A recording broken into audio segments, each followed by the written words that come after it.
The stale air of the courtroom clung to my skin like the last traces of a marriage I couldn't wait to shed. The hum of fluorescent lights mixed with the rhythmic tapping of the court reporter's fingers on her machine, each keystroke documenting the official unraveling of our union. The scent of cheap coffee and industrial cleaner couldn't quite mask the underlying tension, that acrid smell of desperation and greed that had permeated our relationship for years. From my seat at the defendant's table, I watched her. Claire sat poised like a queen awaiting coronation, her navy blazer perfectly tailored to emphasize both her professionalism and her femininity. She'd worn her hair down today. A calculated choice, I knew. The soft waves framed her face just so, making her look vulnerable yet strong. It was the same look she'd used to charm judges, juries, and me for 12 years. Her lawyer, Richard fucking Caldwell, with his Harvard ring and custom cufflinks, leaned over to whisper something in her ear. She nodded slightly, that barely there smile playing at her lips again. I knew that smile. It was the one she wore when she thought she was winning. The judge cleared his throat, the sound cutting through the murmurs in the room. In the matter of Whitaker versus Whitaker, he began, adjusting his glasses as he scanned the final settlement agreement, the court finds the proposed division of assets to be equitable under the circumstances. I could see Claire's shoulders relax almost imperceptibly.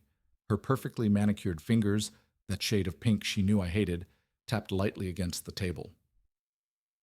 Primary custody of the minor children will be awarded to Ms. Whitaker with standard visitation for Mr. Whitaker, the judge continued.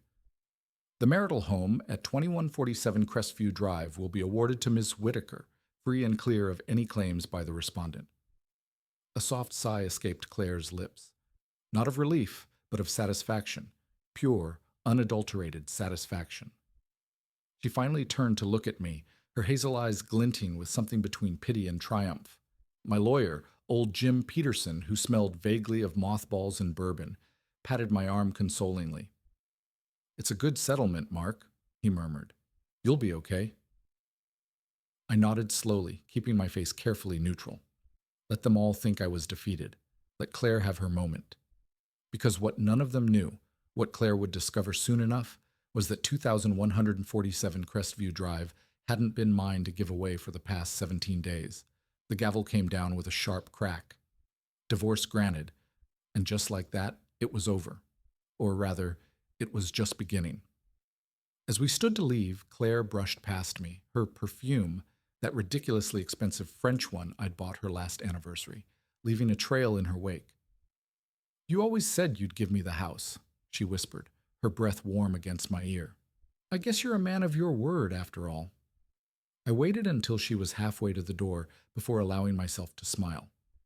"Oh, Claire," I thought as I watched her click confidently toward what she believed was her victory. "If only you knew." The truth was, Claire had stopped being my wife long before the papers were filed. Somewhere between the unexplained late nights and the sudden interest in girls' trips to Miami, she'd become someone else entirely. A stranger with my wife's face, my wife's laugh, but none of her warmth. I still remember the first time I knew.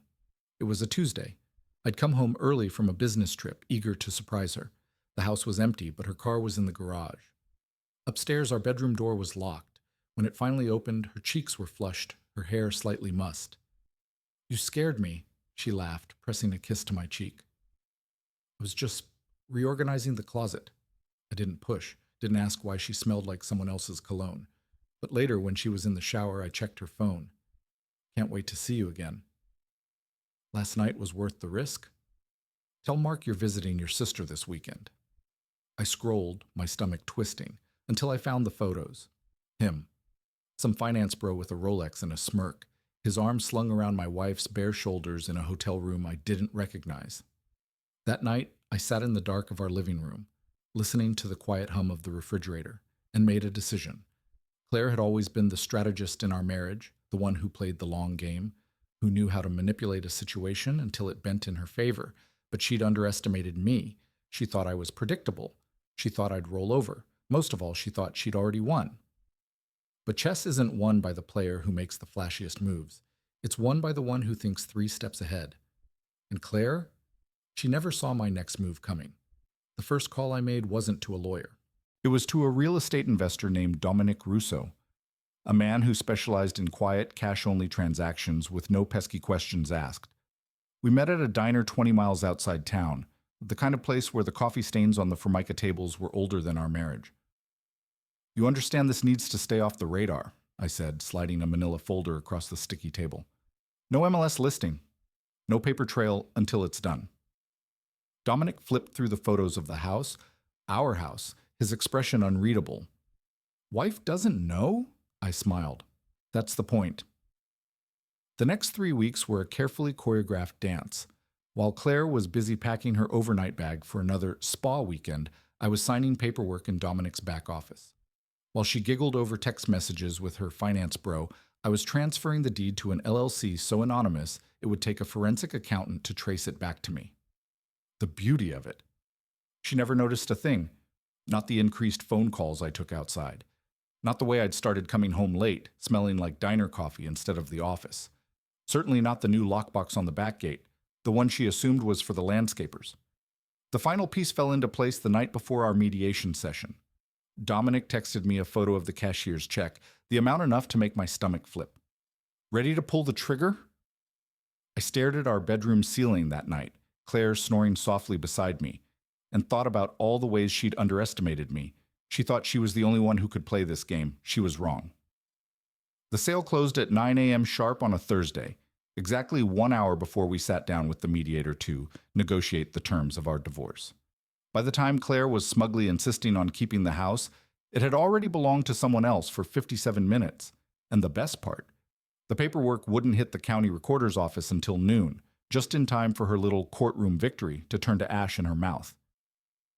The morning of the closing, I watched Claire apply her lipstick in the bathroom mirror, that same shade of pink she'd worn to our first court appearance. She blotted her lips carefully, like she was preparing for a performance.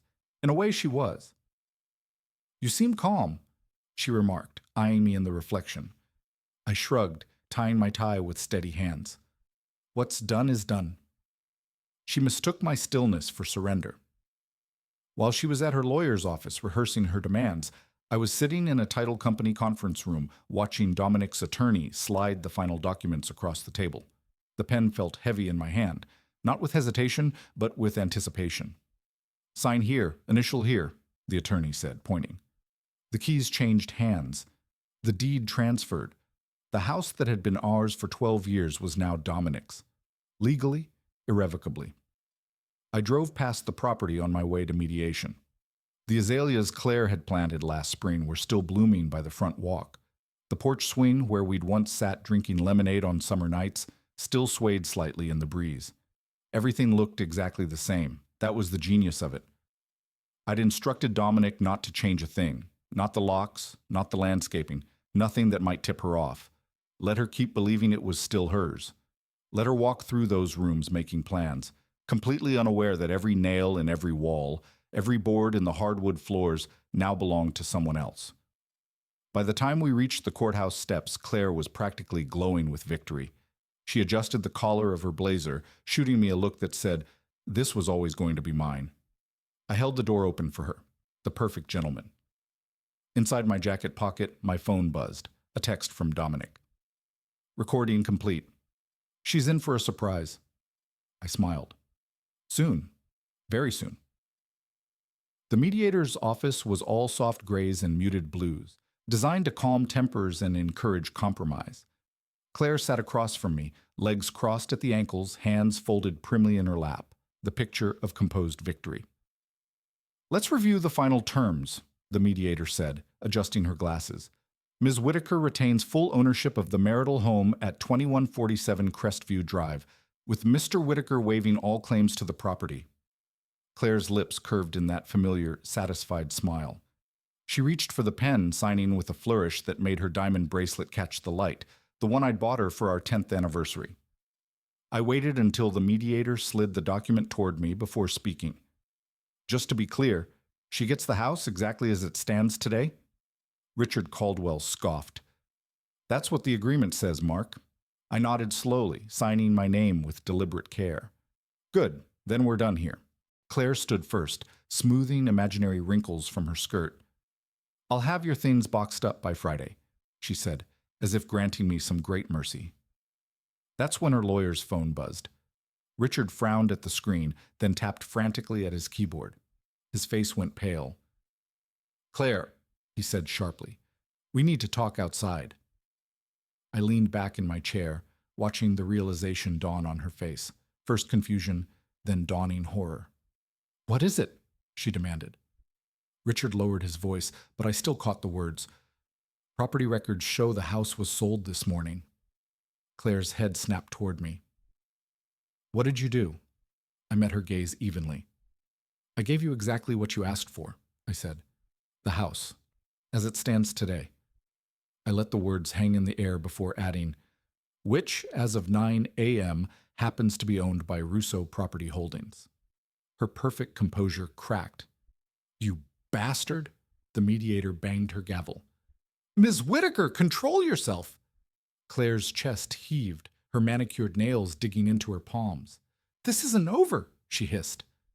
But as I stood to leave, I knew the truth. It was. And for the first time in years, I was the one walking away with everything. The courtroom erupted into chaos. Claire's shriek of rage cut through the sterile air as she lunged across the table, her designer nails clawing toward my face. The bailiff caught her by the waist just in time, her perfect hair now a wild frame around her contorted features. "You can't do this!" she screamed, spittle flying from her lips. "Judge, he can't!" "Enough!" The judge's gavel cracked like a gunshot. "Ms. Whitaker, sit down or I'll hold you in contempt." Richard Caldwell was frantically flipping through documents, sweat darkening his Armani collar. "Your Honor, this is clearly fraudulent." "Actually," my lawyer drawled, sliding a notarized copy of the sale across the table, "the transfer was recorded legally before today's proceedings began. My client has every right to sell his share of marital property prior to final settlement." I watched Claire's face cycle through emotions, rage, disbelief, then something far more satisfying. Panic. "But my things," she whispered. "My clothes, my jewelry, still in the house," I said calmly. "Which, as we agreed, you get exactly as it stands today. Unfortunately, Mr. Russo's new tenants move in tomorrow." The judge rubbed his temples. "The sale appears valid. Ms. Whitaker, if you wish to retrieve your belongings, I suggest you contact the new owner." Claire made a sound like a wounded animal. "You planned this," she hissed at me. "You sick, twisted—" "Like you planned your little spa weekends," I murmured, just for her ears. The gavel fell again. Court adjourned. As I stood, Claire grabbed my wrist with surprising strength. "I'll fight this," she breathed, her eyes wild. "I'll ruin you." I gently pried her fingers loose. "No, Claire," I said, adjusting my cufflinks. "You already did." And with that, I walked out, leaving her standing there, finally understanding what it felt like to lose. The courthouse steps felt different this time. The same concrete, the same worn handrail, but the weight that had pressed against my chest for years was gone. I took a deep breath. The air tasted cleaner somehow, sharper. Behind me, the heavy doors burst open. Claire's heels clattered like gunshots as she charged down the steps, her composure shattered. "You think this is over?" she spat, grabbing my arm. Her grip was desperate, her perfect manicure digging into my sleeve. I turned slowly, removing her hand with deliberate calm. "It was over the first time you fucked him in our bed." Her mouth opened, then closed. For once, she had no clever retort. A black town car pulled up, Dominic's doing. The driver nodded as he opened the door. Claire's eyes widened at the sight, realizing just how many moves ahead I'd been playing. "You'll regret this," she whispered, but the threat rang hollow. I slid into the leather seat, watching through tinted glass as she stood frozen on the sidewalk, her designer dress suddenly looking cheap in the harsh afternoon light. The car pulled away, carrying me toward a future she could no longer touch. As we turned the corner, my phone buzzed. A notification from the bank. The full sale amount had cleared. I leaned back, staring at the number with quiet satisfaction. Claire had taken 12 years from me. I'd taken everything else, and for the first time since I'd found those texts, I breathed easy. The game was finally over, and I'd won. The town car didn't take me home. Instead, it wound through the city toward an address I hadn't visited in years, my brother's law office. As we pulled up to the sleek high-rise, I caught my reflection in the window. The man staring back looked different, lighter. The shadows under my eyes had faded. The tightness around my mouth had relaxed. The elevator ride to the 14th floor gave me time to savor the silence. No more arguments, no more lies, just the quiet hum of machinery carrying me upward. My brother's assistant waved me through. "He's expecting you." The office smelled of leather and expensive scotch. David stood by the floor-to-ceiling windows, 2 glasses already poured. He turned with a grin, raising his drink. "To justice." I clinked my glass against his. "To patience." We drank in comfortable silence, watching the city bustle below. After a moment, David reached into his desk drawer and slid an envelope across the polished mahogany. "Rousseau wired the final payment this morning." He tapped the paper. "Every contingency covered, just like we planned." I didn't bother counting the zeros. The weight of the envelope in my hand was enough. David leaned forward, his voice dropping. "And Claire?" I took another sip, letting the scotch burn its way down. "She'll survive. Might have to downgrade from that penthouse apartment she's been eyeing, but..." I shrugged. Choices have consequences. My phone buzzed. A new email. The subject line made me smile. "Eviction notice, 2147 Crestview Drive." Attached was a photo of Dominic's burly property manager changing the locks, Claire's designer suitcases stacked unceremoniously on the porch. David peered over my shoulder and chuckled. "You're ruthless." "No." I pocketed the phone, finishing my drink. "I'm just what she made me." The afternoon sun streamed through the windows as we sat there, 2 brothers who'd grown up with nothing, now toasting to new beginnings. Somewhere across town, Claire was scrambling, screaming into her phone, realizing too late that the meek husband she'd underestimated had been her most dangerous opponent all along.